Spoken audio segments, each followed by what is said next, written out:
Acosta, the autistic yet stoic. Well, I once again have reached my goal of reaching a straight mile for going around this mall. I'm very sorry. I'm doing it wrong. And I bet you were wondering. I bet you're asking again. How is it that you manage to achieve that goal within an hour? Well, here's some three tips of what you can do. Number one, get your Bluetooth headphones, and then link to your phone. Two, play some music or some YouTube video that's worth more than an hour. And three, concentrate. Never give up. But if you have to go to the bathroom, if you are type 1, type 2 diabetic, then you only have to go to the bathroom. If you have the urge, then do it. But now I like to do it to you live about something stoic or someone autistic. Now, just pay attention to me. And let me just give you some advice to parents with children with autism. You see, I know it's kind of difficult for you parents because you all might not have patience, or you might not have patience or the skills you need to help your child become independent. Because let me tell you something about independence. You see, there comes a times when most children who are growing up wanted to do things by ourselves, because that's part of human nature, is to be independent to what we've learned to live our own lives. I know it's a very difficult subject to you parents and kids. Yes, I'm talking to you. I know it's very difficult to have parents, but even sometimes we all have embarrassing parents. But hey, it comes with the territory, you know. We may be worried about if we're going to grow like our parents, for better or worse. But let me take you some advice. But this is very serious. Parents are the best thing you ever have. You should be lucky if you're living with parents, because at this difficult time, at this economy, it's best to have them, or don't have a place over your roof at all.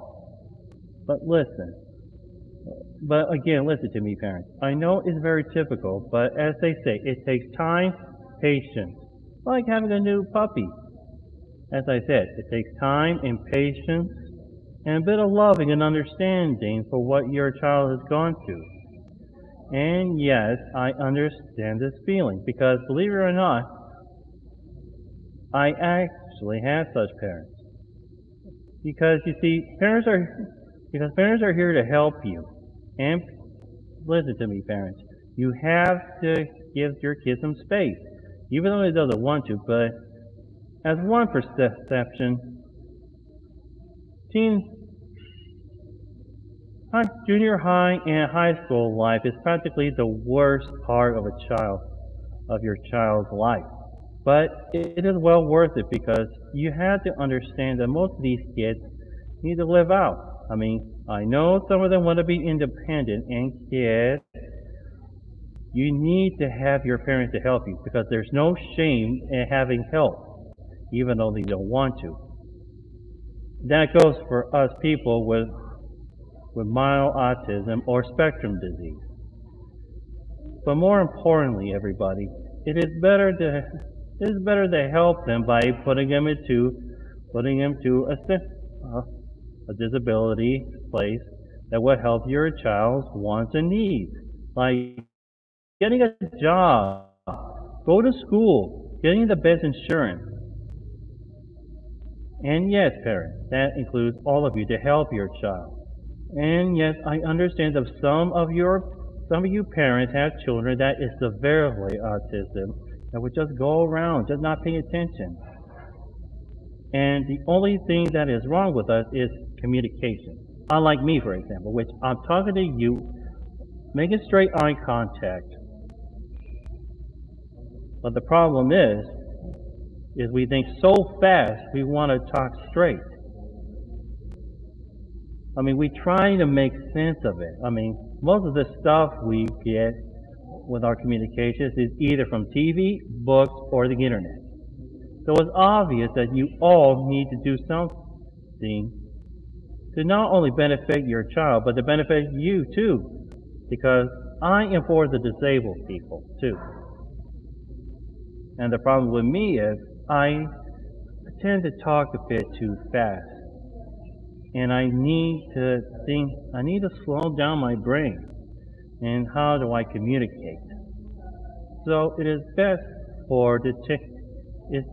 if your child with autism or any grown up that has autism needs to be assigned to a speech therapist. Because believe me, I took some speech classes and I understand the kind of ways to communicate. But it is also best if we just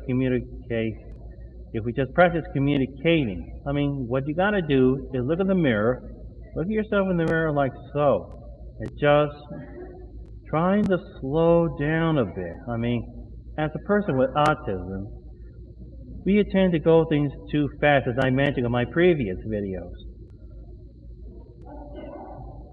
Excuse me for spacing out, but I am trying to think clearly, which is kind of hard to do so. Which, of course, the problem with me is, as everybody else with autism, who are highly functional, mildly autistic, or with spectrum, or whichever you call it, we intend to speed things up. And yes, I understand this completely, that many of us would go into panic attack. Why? Because it is painstaking for us to be as perfect as among any other normal person.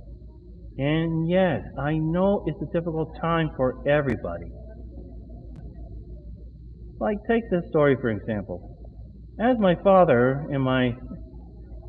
family all went to an anniversary for some wedding, there are some people out there who are severely autistic and doesn't communicate. All they do is just look around, look everywhere they can. But I even wonder myself, my God, I thank God for these privileges. And parents, you should not be discouraged about this. I mean, if your child, young or old, has autism, it is best of you to take them to a center that can help with your child.